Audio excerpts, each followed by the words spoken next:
আল্লাহ রাসূল সাল্লাল্লাহু আলাইহি ওয়াসাল্লামের কালেমার দাওয়াত দিতেন কিভাবে? একজন রাবি, একজন সাহাবী বলছেন যে কানা ইউকাররিরুহা ইয়াদখুলু ফি ফিজাজিহা ওয়া ইউকাররিরুহা। আল্লাহ রাসূল সাল্লাল্লাহু আলাইহি ওয়াসাল্লাম যখন কালেমার এবং তাওহীদের দাওয়াত দিতেন তো উনি লক্ষ্য করেছেন যে আল্লাহ রাসূল সাল্লাল্লাহু আলাইহি ওয়াসাল্লাম একটা বাজারে যখন ঢুকতেন, জিল মাজাজ, সুকুল জিল মাজাজ, তো উনি আল্লাহ রাসূল সাল্লাল্লাহু আলাইহি ওয়াসাল্লামের পিছনে লক্ষ্য করতেন যে উনি দাওয়াত দিচ্ছেন, ইয়া আইয়ুহান নাস কুলু লা ইলাহা ইল্লাল্লাহ তুফলিহু, হে জনগণ লা ইলাহা ইল্লাল্লাহ বললে তোমরা ইহকাল এবং পরকালে সফল কাম হয়ে যাবে। কিন্তু এটা বলবে না। পিছন থেকে আবু লাহাব বলছে যে লা তাসমাউ লিহাযা ফাইন্নাহু সাবিউন কাযযাব। পিছনের লোকটা কি বলছে যে তোমরা এই বিধর্মী, এই দলত্যাগী, এই লামজহাবী ব্যক্তির কথা শোনো না, কারণ এ হলো মিথ্যুক।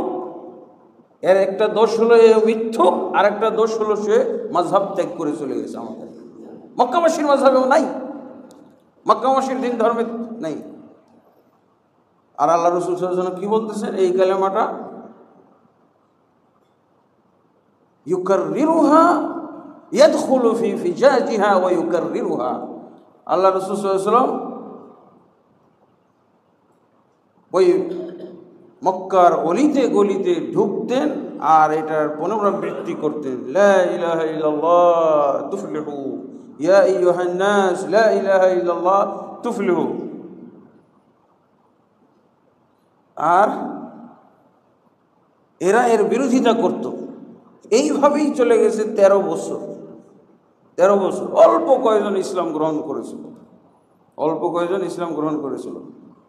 তো কি উনি অলিতে গলিতে ঢুকতেন আর খালি এই কথাই বলতেন, কারণ 12 বছর পর্যন্ত তো সালাত নাই, যাকাত নাই, হজ নাই, উমরা নাই, কোনো সিয়াম নাই, 4টা রুকুনের একটাও নাই। কেন?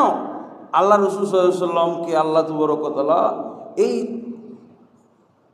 12টা বছর এই কাজের জন্যই তো নিয়োগ করেছিলেন। কি বলবেন উনি, ইয়া আইয়ুহান নাস কুলু লা ইলাহা ইল্লাল্লাহ তুফলিহু, ইয়া আইয়ুহান নাস কুলু লা ইলাহা ইল্লাল্লাহ তুফলিহু, মান ক্বালা লা ইলাহা ইল্লাল্লাহ দাখালাল জান্নাহ, মান শাহিদা লা ইলাহা ইল্লাল্লাহ দাখালাল জান্নাহ, মান কানা আখিরু কালামি লা ইলাহা ইল্লাল্লাহ দাখালাল জান্নাহ। এগুলোই তো বুঝি। যতদিন পর্যন্ত ঈমান না আনবে, যতদিন পর্যন্ত কালেমার আওতায় না আসবে, ততদিন রাসূলের এই বক্তব্যই চলবে, এই বক্তব্যই চলেছে।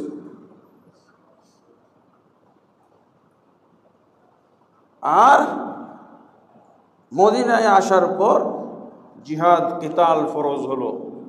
তারপর আল্লাহ কি বলছেন, কাতিলুহুম হাত্তা লা তাকুনা ফিতনা ওয়া ইয়াকুনা আদ-দীনু কুল্লুহু লিল্লাহ।